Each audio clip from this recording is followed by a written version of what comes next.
उपासक की अंतर्दृष्टि कब आती है? सेवा, स्वाध्याय, सुमिरन, सत्संग, फिर अंतर्दृष्टि समाधि। जो सेवा में प्रमादी है, भगवत सेवा, गुरु सेवा, समाज सेवा, वो किसी मार्ग का पथिक नहीं है, किसी मार्ग का पथिक नहीं है। बड़े बड़े महापुरुष जो ब्रह्मबोध हो गए या भगवत तत्व में स्थित हो गए, उनको भी इस भगवत स्वरूप समाज की सेवा करनी ही पड़ी। शरीर में जब तक हमारे बल है तब तक हमें समाज स्वरूप, भगवत स्वरूप, गुरु स्वरूप, वो एक ही परमात्मा बैठा है, हमें सेवा में तत्पर रहना है। क्योंकि शरीर से बहुत जन्मों में अशुभ कर्म हुए हैं, उनका क्षय सेवा से होता है। प्रगट शरीर से जब हम सेवा करते हैं, इसका प्रभाव मन पर पड़ता है। जो हम क्रियाएं करते हैं उनका प्रभाव मन पर पड़ता है। यदि अशुभ क्रियाएं हैं तो मन गंदा संकल्प करने वाला मलिन होता चला जाएगा। शुभ क्रियाएं हैं तो थोड़ा पवित्र होता जाए। लेकिन आपकी शुभ अशुभ दोनों से परे क्रियाएं भगवत स्वरूप, तो आपका मन भगवत स्वरूप हो जाएगा। तब अंतर्दृष्टि खुलती है, एक एक इंद्रिय परम पावन हो जाती है। ये 7 बातें पूज्य श्री राधा बाबा आदेश कर रहे हैं अंतर्दृष्टि खोलने के लिए। साधक प्राणों की बाजी लगा करके भी इनका कभी उल्लंघन न करे तो 4 अनर्थों का अपने आप नाश हो जाता है। आगे वर्णन आएगा। प्रेम ही अंतर्दृष्टि है। प्रेम नेत्र, हरिवंश नेत्र, हिय के नयन निहार, अंतर्दृष्टि, ये एक ही शब्द के बहुत से पर्यायवाची हैं। प्रेम नेत्र कह रहे प्रेम न बाड़ी नीपजे, प्रेम न हाट बिकाए, राजा परजा जेहि रुचे, शीस दे ले जाए। समझो, प्रेम ये बाजारू वस्तु नहीं कि खरीद लोगे पैसा देके। प्रेम ये ऐसा नहीं कि खेती बाड़ी है आप मेहनत करके इसे उपजा लोगे, नहीं। बोले चाहे राजा हो या प्रजा हो, जिसे भी प्रेम चाहिए शीस दे ले जाए। नारायण अति कठिन है हरि मिलन की बाट, या में पग पीछे धरे, प्रथम शीस दे काट। प्रथम शीस दे काट, शीस दे ले जाए, इसका क्या भाव होता है? अहम का समर्पण, बिका हुआ मैं हूं, मेरी कोई इच्छा नहीं, मेरी कोई चाह नहीं, अब जो ही कहें करें हम सोई, जैसा वो करते हैं जोई जोई प्यारो करे सोई मैं भागे। बात हो गई। प्रेम नेत्र खुलने का अधिकारी हो गया। ये अहम ही तो नचा रहा है। ये कभी वैराग्य में बैठा लेगा, कभी तपस्या में, कभी भोगों में, कभी प्रमाद में। इसके अनुसार थोड़ी भूमिकाएं बनती हैं भक्ति की या ज्ञान की। आचार्यवाणी, गुरुवाणी, उनकी आज्ञा अनुसार चलने पर हृदय में भूमिकाएं जागृत होती रहती है। ये अहंकारी देहाभिमानी सुधरना ही नहीं चाहता, मनमानी आचरण करना चाहता है। मनमानी आचरणों से ही तो आज तक हम विमुख रहे, सुख से, शांति से, भगवदानंद से। दुख और अशांति, क्लेश और बंधन बार बार यही मन और बुद्धि तो दे रहे हैं। बिल्कुल सत्य बात कह रहा हूं, इसे केवल सुनना ही मत समझ लेना। पूज्य राधा बाबा के वचन। ये 7 आए बिना तुम चाहे प्रेम के प्रवचन कर लो, चाहे सुन लो, प्रेम तुम्हारे हृदय में जागृत नहीं होगा, अंतर्दृष्टि नहीं खुलेगी। श्रीपाद करें अंतर्दृष्टि पश्य वृंदावनस्य, अंतर्दृष्टि से वृंदावन का दर्शन होता है। हमारी देखो बाहर नेत्र तो हैं पर त्रिगुणात्मिका माया के हैं।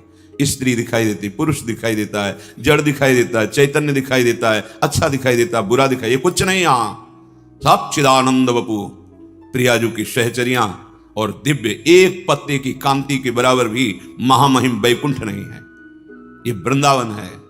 वृंदावन द्युति पत्र की उपमा को कछु नाही, कोटि कोटि वैकुंठ हो तेसम कहे न जाए। क्यों कि एक एक पत्ते और फूल में मेरी लाडली जू का प्रतिबिंब पड़ता है। पत्र प्रसून बीच प्रतिबिंब ही, नख सिक प्रिया जनावे। कहां वैकुंठ में वो सुख तो सखाओं को भी अच्छा नहीं लगा वैकुंठ का। फिर नित्य प्रिया प्रीतम के अंग सेवी सहचरी भाव वालों, तो वृंदावन अंतर्दृष्टि पश्य।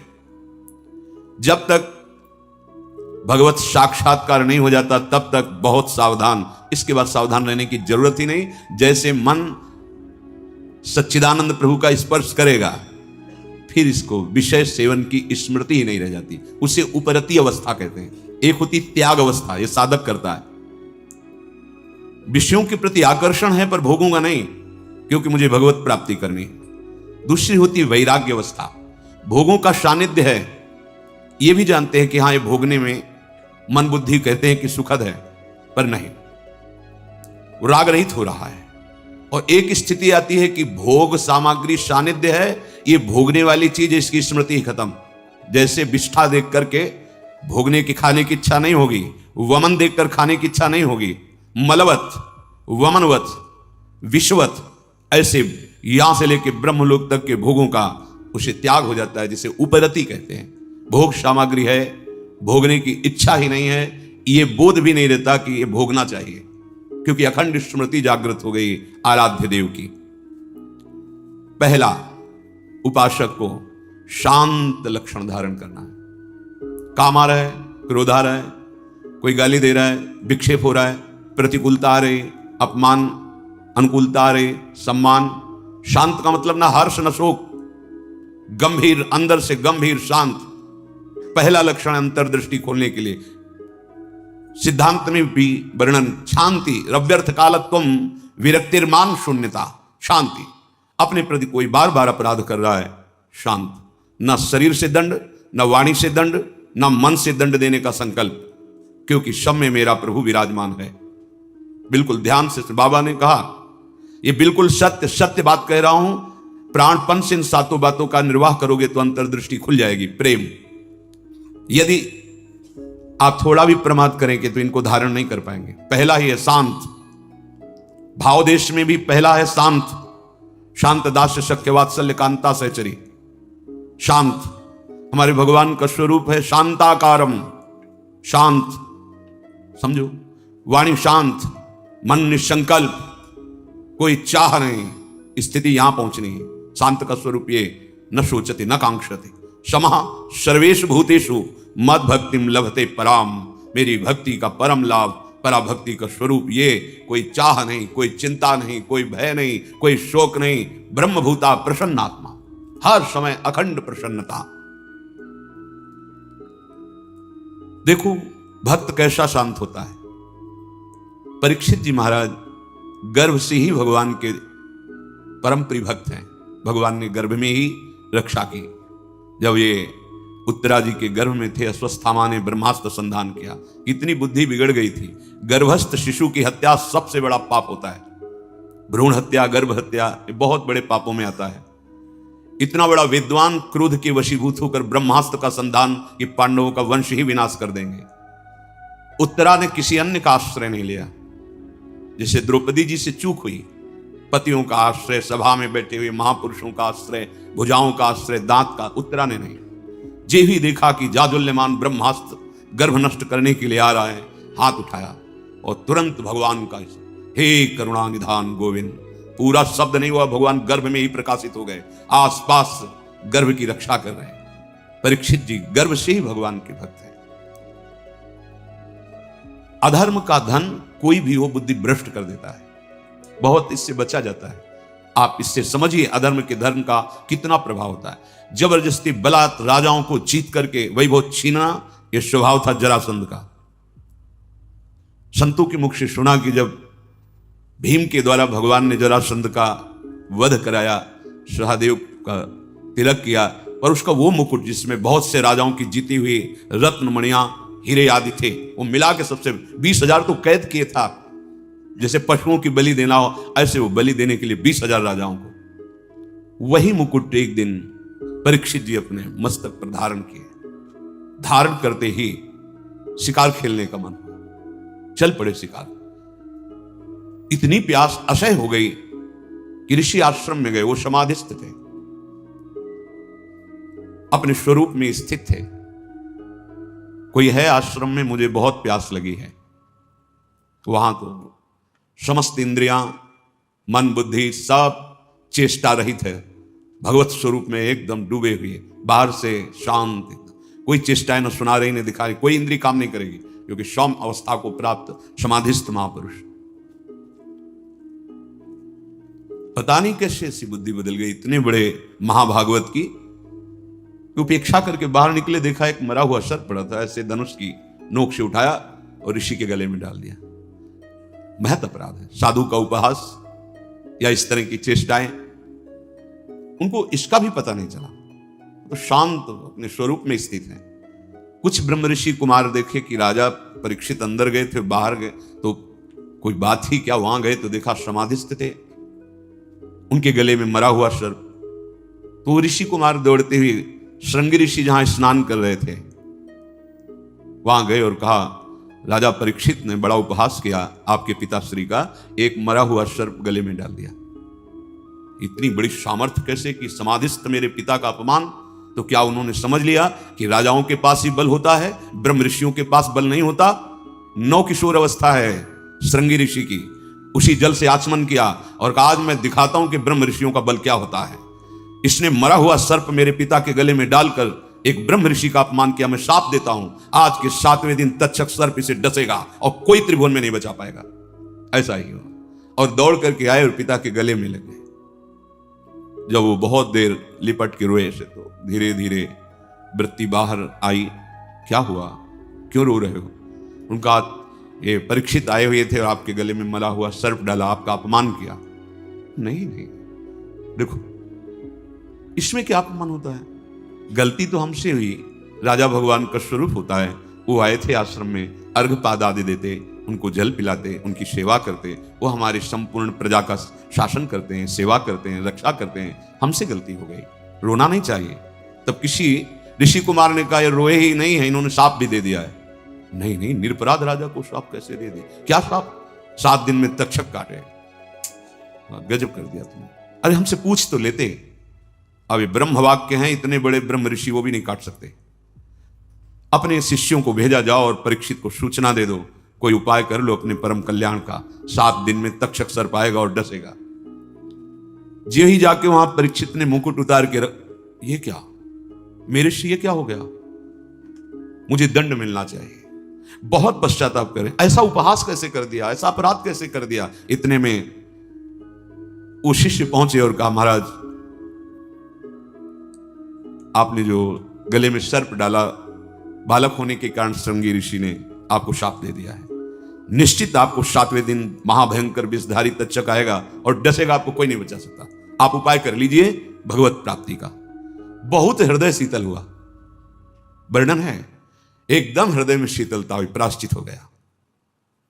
तत्काल सर्वस्व का त्याग, सम्राट पद पर जन्मेजय का तिलक और गंगा के किनारे का 7 दिन तक भगवान सुखदेव जी के द्वारा गाई हुई भगवत चर्चा श्रवण की और बीच में प्रार्थना की थी कि भगवान आप चिंता मत कीजिए, ये भूख और प्यास मुझे अब परास्त नहीं कर सकती।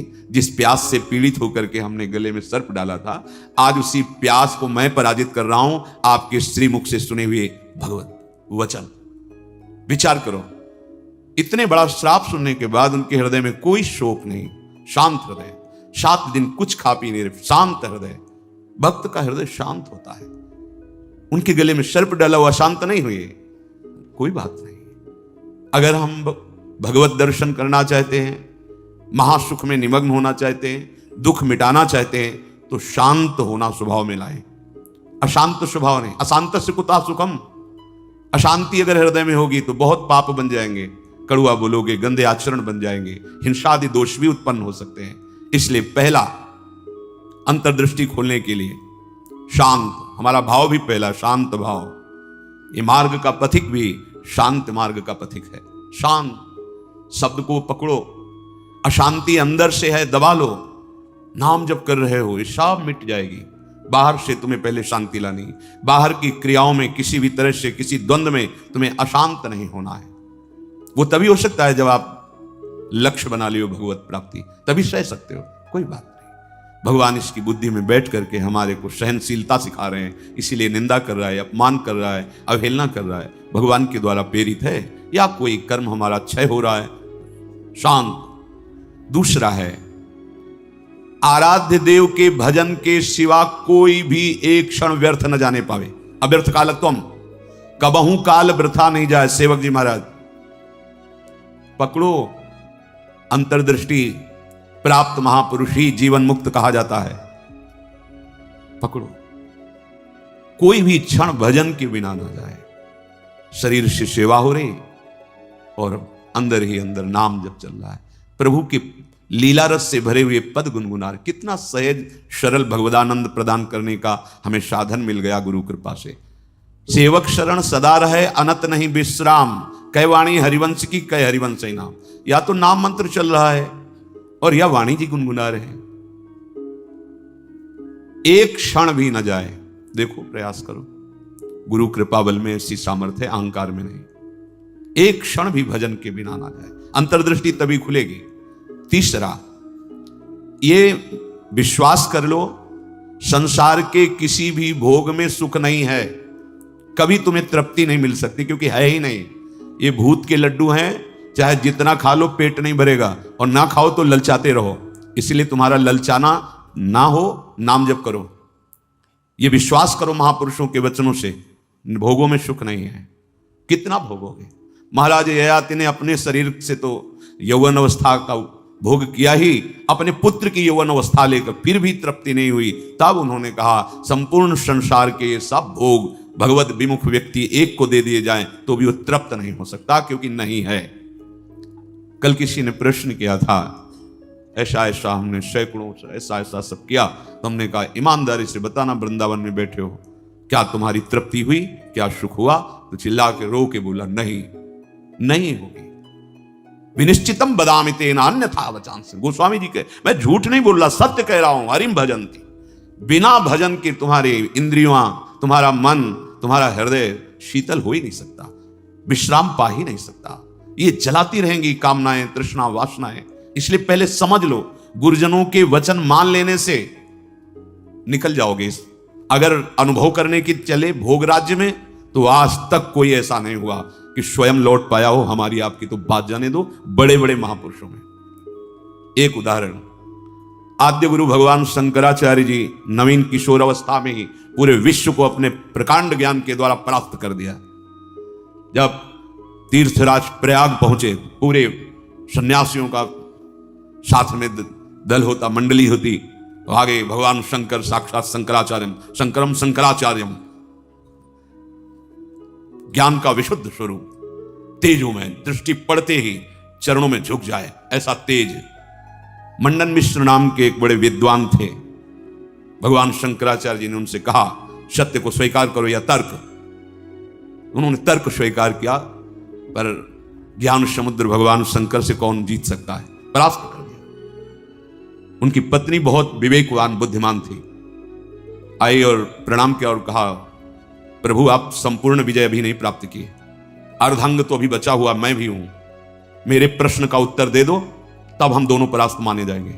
अभी तो आधे अंग को परास्त किया, आधा मैं हूं। बात सत्य है। बोलो, रति में स्त्री को सुख मिलता है या पुरुष को प्रधान सुख? अधिक सुख किसको मिलता है? बहुत प्रवीण थी, जानती थी, बाल योगी है, अनुभव शून्य। अगर ये कुछ बोलते हैं तो आपका अनुभव है ऐसा, क्योंकि सत्य विषय का तो अनुभव है, असत चेष्टाएं तो की ही नहीं, तो कैसे इनको अनुभव होगा? तो चुप हो जाएंगे। पूछा, मुस्कुरा दिए भगवान शंकराचार्य, समय चाहिए इसके लिए। हाँ देती हूं। एकांत हुए अपने सब संतों को लेकर और गुफा में कहा कि मैं शरीर छोड़ रहा हूं, ये सन्यासी शरीर है। महायोगी थे, मैं इसका अनुभव करके उसको बताऊंगा। आप हमारे शरीर को गुप्त रखना और ऐसी ऐसी पद्धति से सुरक्षित रखना, प्रकाशित ना होने पावे कि यह शरीर यहां है। ध्यान के द्वारा देखा कि एक राजा का शरीर छूटा है, अपना शरीर छोड़ा और वहां सौ रख करके विलाप हो रहा था। अचानक हरकत आ गई शरीर में, प्रवेश कर गए आद्य गुरु भगवान शंकराचार्य। इसके पहले अपने शिष्यों को बता गए थे, मैं वहां उस शरीर में प्रवेश कर रहा हूं और भगवान हरि की माया बड़ी प्रचंड है, कहीं ऐसा ना हो कि उस वैभव सुख में राजी हो जाए। तो एक मोह मुद्गल स्तोत्र की रचना करके दे दी थी, ये आके सभा में सुनाना तो ये सब ठीक हो जाएगा। आद्य गुरु भगवान शंकराचार्य ज्ञान समुद्र, वो कह रहे हैं कि कहीं ऐसे वैभव में, राज वैभव में बुद्धि राजी ना हो जाए, इसलिए मोह मुद्गल स्तोत्र, भज गोविंदम भज गोविंदम गोविंदम भज मूढ़मते, पूरा स्तोत्र है, ये सुनाना के राज दरबार में। जे ही हरकत हुई शरीर में, तो अब तो महान खुशी, नहीं राजा जीवित हो गए, बड़ा आनंद उत्सव मनाया गया। अब शरीर तो राजा का, लेकिन अंदर योगी, महायोगी, लौकिक चेष्टाओं का बिल्कुल ज्ञान नहीं। रानी बहुत बुद्धिमान थी, समझ गई कि राजा तो पधार गए हैं, इनके शरीर में किसी योगी का आवेश हुआ है। कोई योगी तो क्या, हमारे राजा ही तो है ना। उसने गुप्तचरों को आदेश किया, कहीं भी किसी योगी का शरीर दिखाई दे तो उसको तत्काल नष्ट कर दिया जाए। पहले ही भगवान शंकराचार्य जी ने गुप्त रख लिया था, पर बता दिया था सुरक्षित रखना। सारी चेष्टाएं उनको सिखाई रानी ने। वास्तविक काफी समय हो गया, शिष्य इंतजार करते रहे, भगवान शंकराचार्य जी वापस ही नहीं रहे। ये मोह मुद्गल स्तोत्र जाके कहा तो बस गा करके वो बाहर निकले। भगवान शंकराचार्य जी अंतर था तो राजा का शरीर फिर ऐसे वाकई फिर बताए। तो भोगों में और योग में दोनों के अनुभव करके बड़े बड़े महापुरुषों ने देखा, केवल भ्रम, कहीं कोई सुख नहीं। हम महापुरुषों के वचनों को माने, अनुभव करने के लिए ना चले। अनुभव करने के लिए जब गए तो आदि गुरु भगवान शंकराचार्य भी अपने शिष्यों को मोह मुद्गल प्रहार करके मोह का नाश करना, क्योंकि उस शरीर में जाने पर हो सकता है मोह बद्ध कर। ये भगवान की प्रचंड माया है। तो गुरु वचनों को मान लो, शास्त्र वचनों को मान लो। अनुभव करने गए तो फिर फंस जाओगे। वो तो समर्थ भगवान है, लीला करके दिखा रहे हैं। अपने इतनी सामर्थ्य नहीं कि भोगों का अनुभव करके फिर उनका त्याग करके भगवत मार्ग में चले। जब भगवान शिव मोहिनी रूप को हृदय से लगाया, फिर आवेश हटा माया का, तब भगवान हरि ने कहा कि प्रभु केवल आप ही हैं कि मेरी माया का आकर्षण, फिर अपने स्वरूप में स्थित हो गए। दूसरा इस सृष्टि में नहीं है, सृष्टि में नहीं। ऐसी प्रचंड माया भगवान की है। इसलिए पूज्य राधा बाबा कह रहे, उपासक तीसरा नंबर है, समस्त भोगों में कोई सुख नहीं है, ये मान लो। केवल शरीर यात्रा के लिए या अपनी धर्म पूर्ति के लिए, आप गृहस्थ में हैं तो धर्म पूर्ति के लिए, संतानोत्पत्ति के लिए वो आज्ञा शास्त्र की है, वो निष्पाप क्रिया है, वो आपको आगे बढ़ाएगी।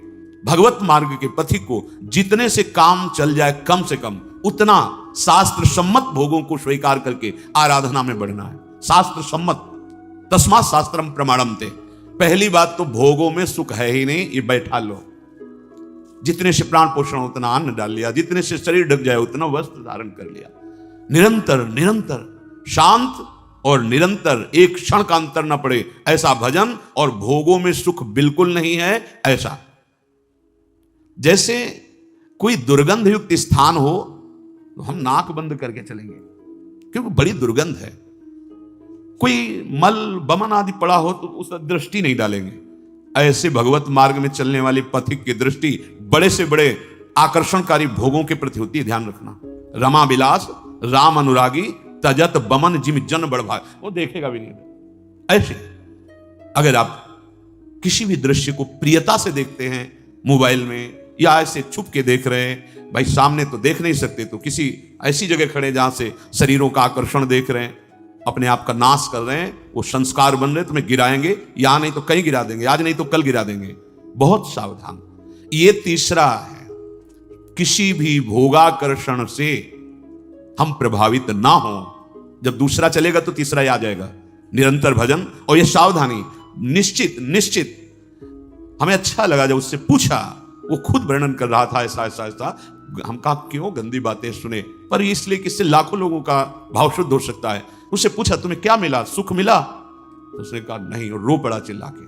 बस मान लो ये बात, इन गंदे चेष्टाओं में कभी सुख नहीं, कहीं सुख नहीं। केवल तुम मृत्यु का वर्ण कर रहे हो, अपनी जीवन को नष्ट कर रहे हो। शास्त्र सम्मत भोग वैराग्य प्रदान करके मोक्ष प्रदान करते, धर्म अर्थ काम मोक्ष। अगर आप मनमानी आचरण करेंगे, मनोरंजन करेंगे, तो आप कोई भी हो, कहीं भी हो, नष्ट हो जाएंगे। ये संत महापुरुष जन, इनकी वाणी एक जैसे मां दुलार करके डांटती है, ऐसे अनंत दुलार लेकर आपसे कह रहे हैं। आपकी निंदा करना उद्देश्य थोड़ी है, आपको अवगुणी साबित करना उद्देश्य नहीं, आपके हृदय को चोट पहुंचाना उद्देश्य नहीं, पर आपके हृदय को महान बनाना और दुर्गुणों से, दुर्विचारों से, दुष्कर्मों से मुक्त करा के महासुख में निमग्न करना, इस संतों की वाणी का पावर है, ये उसकी सामर्थ्य है। आप उससे कटु वचन ना माने, उपहास या अवहेलना ना माने। जैसे हम चाहे जो रोग हो डॉक्टर के सामने पेश करते हैं, ऐसे ही बड़ी कृपा है उनके ऊपर जो अपने अवगुणों को अवगुण मान रहे हैं और उनसे दूर होना चाहते हैं। ये कोई आश्चर्य में बात नहीं, क्योंकि भगवती माया बहुत बलवती है। भगवत विमुख कुछ भी करा सकती माया। जो भगवान नाम जापक वहां होश में रहती माया, क्योंकि वो स्वामी का नाम जप कर रहा है और प्रभु की शरण में है।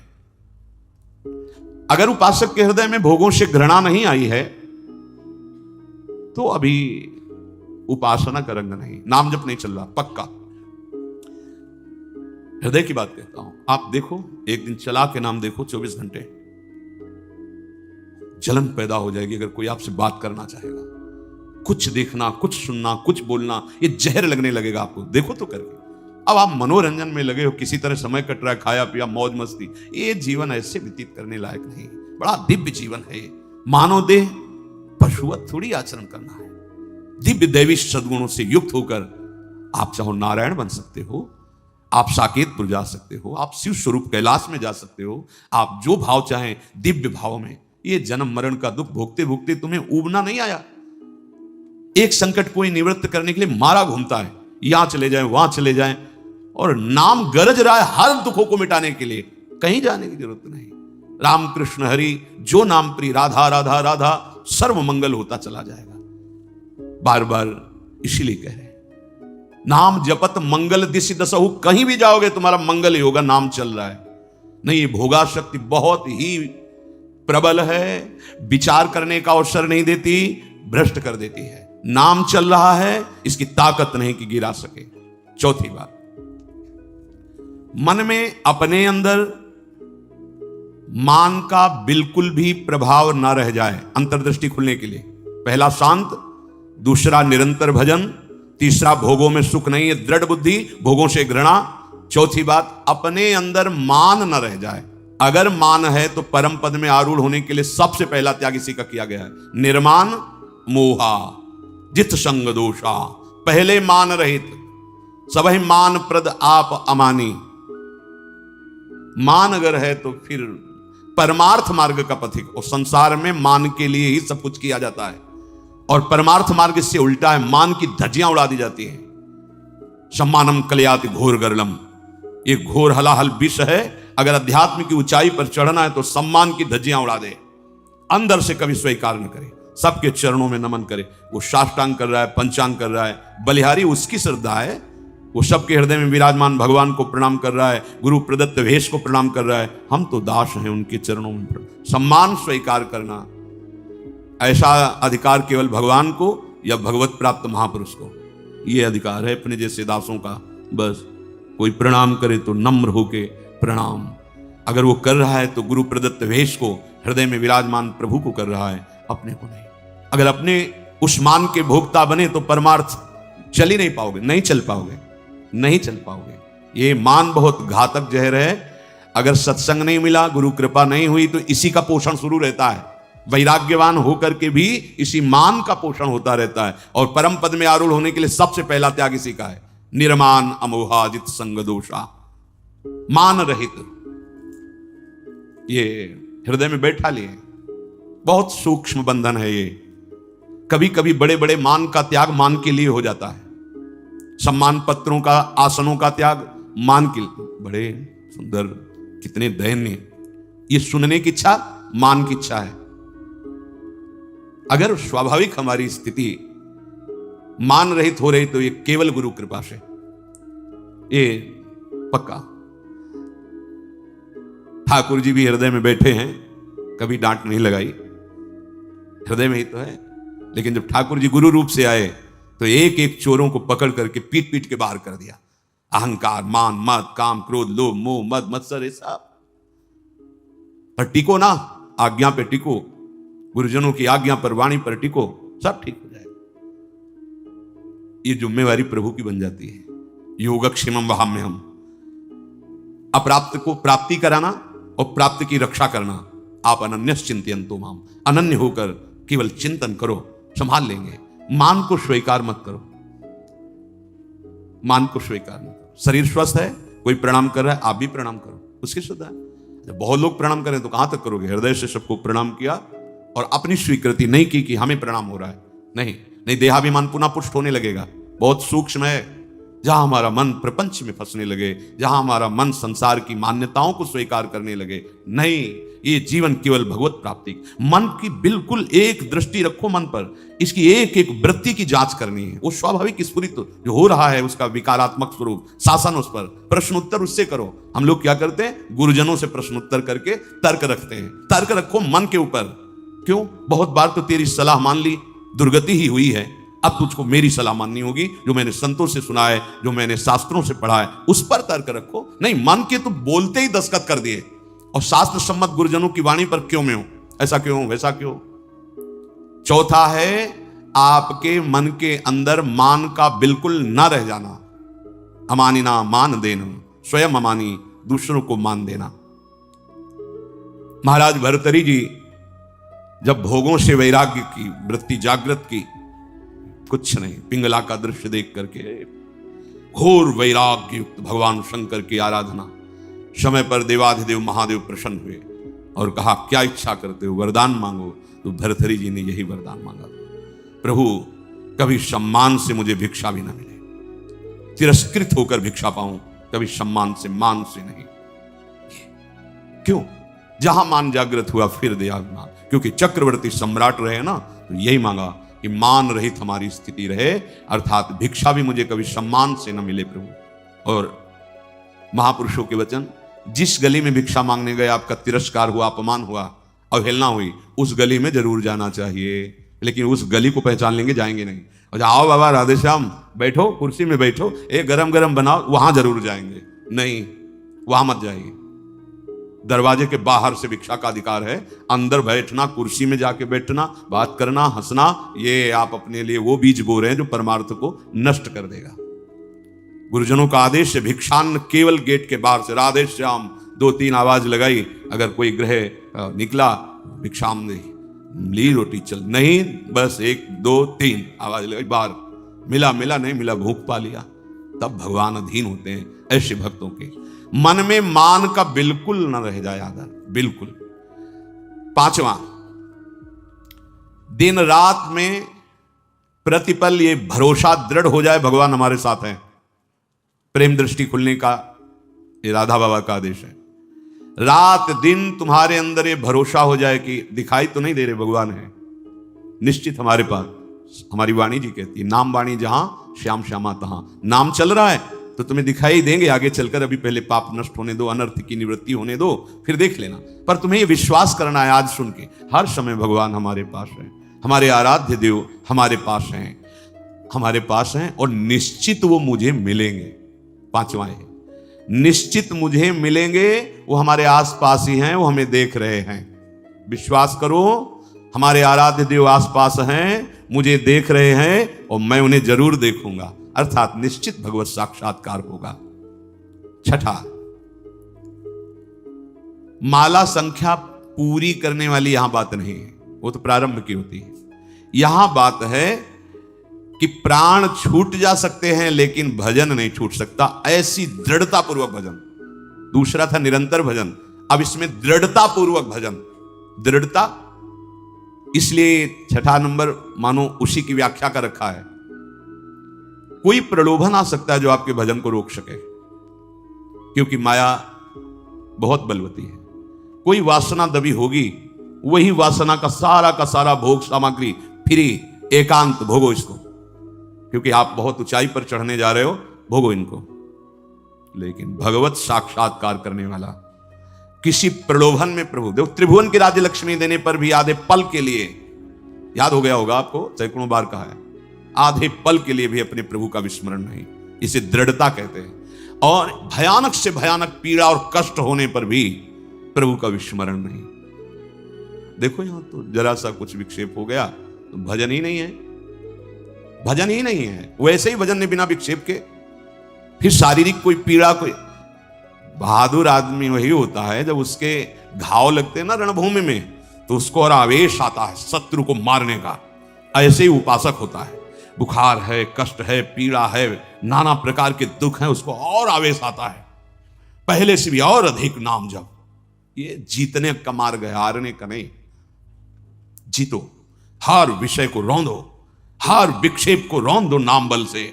भजन नहीं छूट, नहीं मन लग रहा चिल्लाओ राधा राधा राधा राधा राधा। ऐसे अगर तुम मन फंसा लेगा, जान गया कि जरा सा दुख दो भजन छोड़ देगा, नहीं। बाबा कह रहे हैं ऐसा भजन, पहले तो निरंतर भजन का आदेश दिया, ऐसा भजन जिसमें इतनी दृढ़ता कि चाहे प्राण चले जाएं, संख्या वाली बात अब नहीं रह गई, चाहे प्राण छूट जाएं तो ही बात अलग।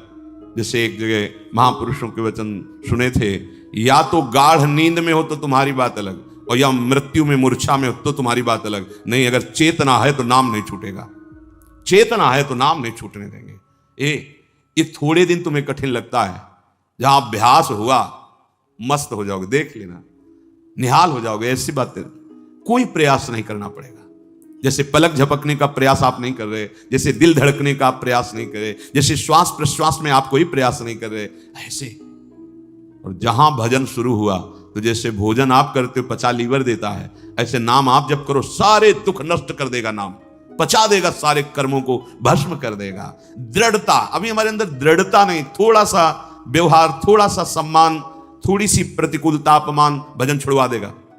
देख लो, ऐसी दृढ़ता की प्राण निकलने की भी बात हो तो राधा राधा राधा, नाम नहीं छूट सकता। सातवां, जहां भगवान की लीलाएं हुई उनमें अत्यंत आसक्ति हो जाना। ये ब्रज 84 कोश भगवत लीला क्षेत्र है, इसमें आसक्त हो जाना। भले आप नहीं रह पा रहे हैं, लेकिन आप कहीं भी हो, आश्रय इधर हो, वृंदावन। जब आपको छुट्टी मिली, भागे वृंदावन, एक दिन ही सही, परिक्रमा लगाई, दर्शन किया, सत्संग किया। भगवत लीला स्थलियों में आसक्ति, आसक्ति का मतलब होता है फिर और कहीं जाने की इच्छा नहीं होगी। जैसे विदेश में गया हुआ आदमी छुट्टी पाया तो अपने देश जा, तो अपने घर की बात सोचे, घर जाना है, ये हमारा घर है वृंदावन। हम भूल से माया में अनेक संबंध स्थापित करते हुए भटक रहे हैं। आ जाओ, हरि और किशोरी जी, ललिता विशाखादि सखियां, दिव्य वृंदावन, ये हमारा घर और ये हमारे घर के जन है। आए मिले परिवार आपने, हरि हंस कंठ लगायो, भाग बड़ो वृंदावन पायो। ये 7 बातें जब कोई धारण करता है और 4 विघ्नों से बच जाता है तो उसके हृदय में अंतर्दृष्टि प्रकाशित हो जाती है। ये 4 दुष्कृत हैं, अनर्थ, ध्यान से सुनना। ये 7 बातें स्वीकार करनी है और इन 4 बातों से बचना है। पहला है दुष्कृत जात अनर्थ। पूज्य श्री राधा बाबा, पूर्व जीवन में जो हमसे पाप हुए हैं, बड़े बड़े बुरे कर्म हुए पूर्व में, लाखों अनंतों जन्मों का बात आ गई। अभी अज्ञानी जी ऐसे तर्क करते हैं, कौन जाने पीछे कर्म हुआ है कि नहीं। अभी नया बच्चा जो प्रकट हुआ वो किसी विद्यालय में तो नहीं गया कि शिक्षा दी गई हो, आप ऐसे करो, वो भयभीत हो जाए, मतलब जानता है भय का क्षेत्र है। मां जब दुग्ध तो पीने लगता है, इसका मतलब ये पूर्वाभ्यासी है, इसका दुलार करो, ऐसे पुचकारो, वो किला, इसका मतलब है जानता है, इसे प्यार कहते हैं और ये इसको प्रहार कहते हैं। वो बड़ा पुरातन है, कपड़ा नया बदला हुआ है, अभी जीव नया है। कर्म भोग जब होते हैं, कई प्रश्न करते हैं कि अभी तो 10 वर्ष का बालक था, उसने इतना बड़ा पाप क्या किया, ऐसा। तुम क्या जानते हो? कपड़ा 10 वर्ष का है, लेकिन पहनने वाला बहुत पुरातन है। वो भगवान का अंश है, न जाने कितने शरीरों का त्याग करते हुए पाप कर्म किए, तो वो उसको दंड मिल रहा है। महापुरुषों के वचन, ये अज्ञानी जनों के ऐसे तर्क होते, कैसे उनको समझाए। कह रहे हैं कि जो तुमने पूर्व जीवनों में पाप कर्म किए हैं, अब तुम भजन में लग रहे हो, तुम्हारा अंतिम जन्म का निर्णय है कि मैं भगवत प्राप्त हो जाऊं, अब वहां से हिसाब फटाफट होगा। वो संस्कार मन पे आएंगे, तन पे आएंगे, शांत नाम जप बढ़ाते जाओ। जो भोग जितना, वो बहुत कम करके भोगवा रहे हैं भगवान, बहुत कम करके। अगर तुम्हें अपने सारे कर्मों का भोग भोगना पड़े तो हजारों करोड़ों जन्म बार बार लो और बार बार भोगो, तो भी निपटना मुश्किल हो जाएगा, इतना स्टॉक है। अब इसी जन्म में थोड़ा थोड़ा करके भुगा करके अपने पास बुला लेते हैं। अत्यंत कृपा है। जो भी दुष्कृत जात अनर्थ तुम्हारे जीवन में आएगा, 2 प्रकार से, एक दंड रूप से आएगा और एक आएगा पाप कर्म कराने की प्रेरणा रूप से। ध्यान दीजिए, एक को तो भोग लेना है, दंड को। दूसरा आएगा मन में बैठ करके पाप कर्म कराने की प्रेरणा देगा, पाप कर्म कराने की सुविधा देगा। अगर दूसरे को भोग लिया तो आगे फिर योनि बनने का, किसी योनि में जाने का आपने हिसाब तैयार कर लिया। समझ लीजिए, धर्म पूर्वक भोग स्वीकार की आज्ञा है। अधर्म पूर्वक जो हमारे कृत्य हुए हैं वो 2 प्रकार का प्रभाव डालेंगे। पूज्य श्री राधा बाबा कह रहे, एक तो ये दंड रूप से, जैसे कोई रोग आ जाना, कोई अपमानित कर रहा है, कोई निंदा कर रहा है, आदि आदि, बड़ा तिरस्कार हो रहा, शांत तुम्हारे पाप नष्ट हो रहे। एक आता है मन में, ये अंतर का है, इतनी गंदी वासना और उसी वासना के अनुसार सुविधा, वही भोग तुम्हें मिलेगा जो तुम्हारे अंदर वासना बढ़ी हुई है। बिल्कुल नहीं, अगर त्रुटि कर दी गए, ये भारी अनर्थ पैदा कर दे। प्रायः चलन चलन सब कोई कहे, बिरला पहुंचे कोई, एक कंचन एक कामनी दुर्लभ घाटी दोए। बहुत सावधान।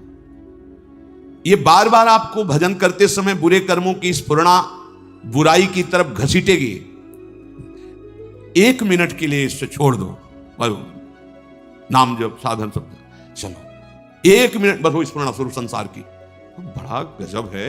1 मिनट के लिए भी इससे चैन नहीं है, जरा सा छूट पाई भागा संसार में, कोई ना कोई पूर्व देखे हुए दृश्य सोची हुई बातें सामने लगे, इसको अवसर तभी। इसलिए दृढ़ता पूर्वक भजन, पूरा ध्यान रहे इस पहले अनर्थ से हटने के लिए। अगर हमें शारीरिक कोई दुख मिल रहा है, बाहरी व्यवहारिक दुख मिल रहा है, मुझे भगवान से प्रश्न नहीं करना, वो सर्वज्ञ हैं, उन्होंने जानबूझ करके हमारे कर्मों का नाश करने के लिए ये विधान रचा है। मस्ती में भोग लो। आप कहोगे दुख मस्ती, हाँ मस्ती तो उसी को कहते हैं जो निंदा अपमान तिरस्कार और दुख को सह के निकल जाए, उससे मस्ती कहते हैं। मूर्खता को मस्ती थोड़ी कहते हैं। कि आप मदिरा पिए हो, दंडता कर रहे हो, पापाचरण, बोले बहुत मौज और मस्ती है, ये बहुत हिसाब गहरा पड़ेगा, सह नहीं पाओगे। मस्ती तो उसी को कहते हैं भारी से भारी अपमान तिरस्कार दुख सह गए और निकल गए, भगवत मार्ग में आगे बढ़ गए, बलिहारी उस चरणों की, उस महात्मा की, उस साधक की जो ऐसे, उसे मस्त कहते हैं। वाह वाह रे फकीरा वाह जी, धन्य है तू, निकल गया माया को रौंद के। तो फकीर का मतलब केवल वेश से नहीं है, अंतर से है। सबको भगवत प्राप्ति करने का अधिकार है, सब महात्मा हो सकते हैं, चाहे जिस वेश में हो, बस आचरणों को सुधार करके स्थिति को लाओ। स्थिति प्रज्ञ को महात्मा कहते हैं।